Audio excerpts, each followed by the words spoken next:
Welcome back, welcome back. Let's talk about the bones of Joseph for a moment. This is something that actually tracks back to the end of the book of Genesis.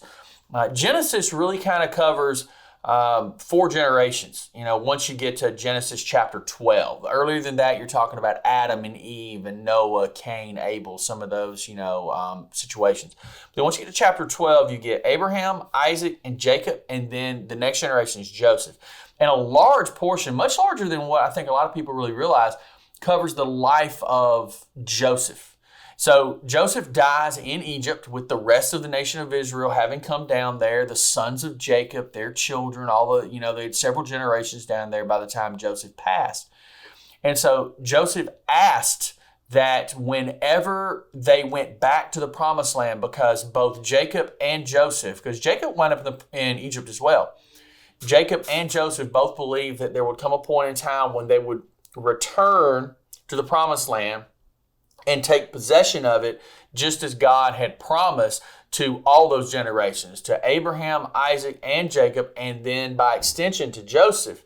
They thought that they would get there. So Joseph actually asked them to take his bones with him. And this is fulfilled in verse 19 of chapter 13 of the book of Exodus. It says, Moses took the bones of Joseph with him, for Joseph had made the sons of Israel swear to do this.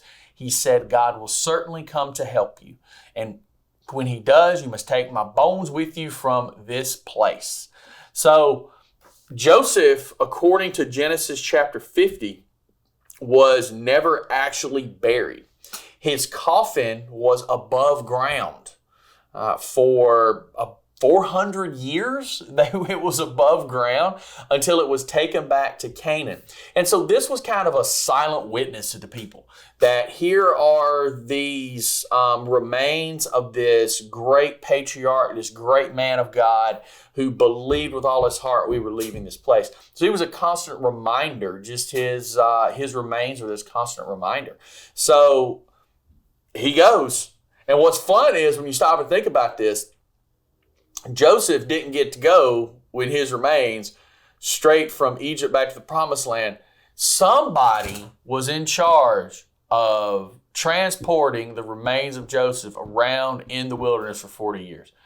Joseph took a roundabout way to get to his burial place. But actually, when we go forward, we actually will see that they will bury and inter Joseph's remains back with the rest of his family. We're the same place where Abraham and Isaac and Jacob and their wives are all buried. So it's a neat story. It's a neat little piece of scripture there that Joseph goes along for the trip. Talk to you later.